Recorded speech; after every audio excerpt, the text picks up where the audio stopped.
जिसकी हमने तुरंत प्रभाव से उसको वहाँ से खातरवा जो CSC है वहाँ ले जाया गया था, जहाँ डॉक्टर ने उसको मर्द घोषित कर दिया गया था। हमें जो लगा उस टाइम जो लगा था कि इसकी हत्या है या आत्महत्या है, जो भी हमने पुलिस के अंदर अनुसंधान के लिए लिख के दिया था, जो रिपोर्ट दी थी उसमें ये लिख के दी कि हत्या या आत्महत्या, आप इसकी जाँच करो।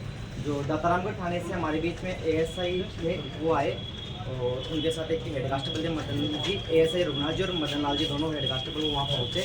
उन्होंने सुबह दूसरे दिन सुबह 10 बजे से लेके दोपहर 2 बजे तक वो हमारे को गुमराह करते रहे, इधर उधर की बातें करते रहे कि ये रिपोर्ट नहीं लेंगे। वो हो सकता है जो नामजद रिपोर्ट हमने सुमित मीणा, जो नामजद रिपोर्ट में नाम था लड़के का सुमित मीणा निवासी राजनपुरा, उसके खिलाफ नामजद रिपोर्ट उसके परिवार वालों के दबाव में वो हो, तो उनके दबाव में आकर उन्होंने हमारे को गुमराह किया चारों तरफ से। गुमराह करने के बाद में जब उन्होंने कल दोपहर 2:30 बजे हमारे को आके, जो मदन लाल जी हेड कांस्टेबल है और रघुनाथ जी ASI है, उन दोनों ने हमारे को आके कुछ उल जलूल बातें, जो पीड़िता है मर्द का है उसके बारे में ऐसी अशोभनीय बातें की, ऐसे एलिगेशंस लगाए गए जो एक सामाजिक दृष्टि से गलत थे। उनका दूर दूर तक कहीं उन आरोप का कहीं लेना देना नहीं है, वो बिल्कुल निराधार है, मिथ्या आरोप है। हमने इसकी जब उनसे बहस हुई हमारी, तो उल्टा हमारे को ही वो धमका रहे थे कि तुम्हारे को गिरफ्तार कर लेंगे, अरेस्ट कर देंगे। हमारे जो चाचा थे श्री राम जी मीणा, उनके खिलाफ भी उन्होंने अनर्गल बातें कही कि इसको गिरफ्तार कर लेंगे, अरेस्ट कर लेंगे, उनको भी डराया धमकाया गया। तो फिर हमने डिप्टी साहब आए, दातारामगढ़ थाने से SHO साहब आए, उनको ये बातें बताई। हमारे बीच में कल शाम तक जो वार्तालाप का दौर था वो चलता रहा, लेकिन कोई बात जो है वो निकल के नहीं आई। हम कल शाम को वहाँ से बॉडी यहाँ तुरंत यहाँ सेंड की गई और यहाँ पे हम सुबह आज 8 बजे से यहाँ आए हुए बैठे हैं। दातारामगढ़ पुलिस ने कल हमको डिप्टी साहिबा ने ये कहा था कि 10 बजे हम वहाँ पहुँच जाएंगे, वो भी यहाँ 1 बजे भी पहुँच रहे हैं और 1 बजे भी आके हमारे को केवल और केवल दिलासे के अलावा कुछ नहीं दे रहे। हम चाहते हैं जो दोनों ASI रघुनाथ जी और हेड कांस्टेबल मदन जी है, उन दोनों को तुरंत प्रभाव से निलंबन किया जाए। उनको सबसे पहली मांग तो हमारी वो है, उसके बाद में आगे की जो कार्रवाई है वो की जाएगी। साथ ही साथ जो हमने जो नामजद रिपोर्ट की है अभी तक उस पर भी उन्होंने कोई एक्शन नहीं लिया। न पुलिस प्रशासन ने किसी प्रकार से हमारा कोई सहयोग नहीं कर रहे, वो किसी के दबाव में है या कुछ और है, इस बारे में वही जाने। लेकिन हमारी रिक्वेस्ट यही है कि वो दोनों जो ASI रघुनाथ जी मीणा है और हेड कांस्टेबल ताराचंद जी है, उन दोनों को तुरंत प्रभाव से वहां से उनका निलंबन किया जाए। यही हमारी प्रमुख मांग है। उसके बाद में पंचनामा होगा, उसके बाद में पोस्टमार्टम हो जाए, चाहे हमें 2 दिन लगे, चाहे 4 दिन लगे, चाहे 10 दिन। वो जब बच्ची थी उसी समय उसके पिताजी एक्सपायर हुए। उसके पिताजी नहीं याद दिया। उसकी माँ है वो मजदूरी करती है, उसका एक भाई है जो भी बेरोजगार है। जिन परिस्थितियों में उसकी लाश मिली, उसकी जांच के लिए पुलिस को सूचना दी गई। CSC में हम पोस्टमार्टम के लिए उसको लेकर गए, परंतु वहाँ जांच के लिए पुलिस तैयार नहीं हुई कि ये मर्डर है या सुसाइड है। और मुझे लगता है, ये मेरा विवेक कहता है कि कहीं न कहीं पुलिस मैनेज हुई है, वरना ऐसा क्यों करती, जांच तो करनी चाहिए।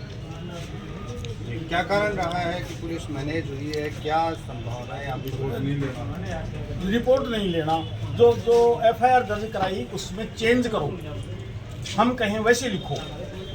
तो इसका अर्थ क्या होता है, जो हमने परिस्थिति थी वो हमने लिखकर दे दी उनको, वो नहीं करके और वो दबाव बना रहे हैं। और दबाव बनाने के बाद जब हम नहीं माने तो उन्होंने बच्ची पे ऐसे लांछन लगाए कि वो जीतते जी, वो तो गई जो गई, उसके परिवारजन भी गए।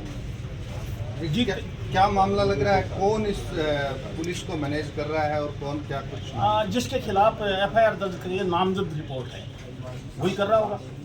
वो अकेली थी घर पर। जब उसकी मम्मी घर आई तो संदिग्ध अवस्था में फंदे पर लटकी हुई मिली। उसको उतार करके CSC विंग खातिरवास पहुँचाया गया। पुलिस ने हमें कहा कि 7 बजे आ जाना, हम कार्रवाई कर लेंगे। हम 7 बजे पहुँच गए।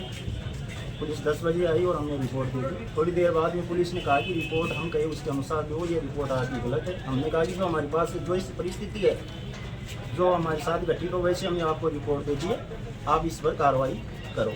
पुलिस ने थोड़ी देर बाद में कहा कि हमने उच्च अधिकारियों को कह दिया, वो आने वाले हैं, फिर आपकी रिपोर्ट पर कोई कार्रवाई करेंगे। 3 बजे वही पुलिस वाले आते हैं और आकर के हमें कहते हैं, सभी वो एक ग्रुप बुला लेते हैं साथ, और सार्वजनिक रूप से मृतका है जो उसका शीलभंग करते हैं, उस पर अभद्र कमेंट करते हैं और हमें हरिसमेंट करने की कोशिश करते हैं कि इन दबाव में लिया जाए और इनको अपने अनुसार इनकी रिपोर्ट तैयार की जाए। तो फिर जितने भी हम ग्रामीण परिजन थे सब में रोष हो गया कि बिना किसी तथ्य और आधार के मृतका है उसको अभद्र कमेंट करना, उसका सीलबंद करना गलत है। उसके बाद में हम सभी धरने पर बैठ गए। फिर SDM मैडम साहब आई, सब ने हमने मिल करके निर्णय लिया कि जिन्होंने ये असहयोग किया है रिपोर्ट में कोई कार्रवाई करने में और जो अभद्र टिप्पणी की है मृतका के प्रति, उसका सीलबंद किया है, उन पर तुरंत प्रभाव से कार्रवाई होनी चाहिए। उसके बाद में आगे की प्रोसेसर आगे बढ़ेगी।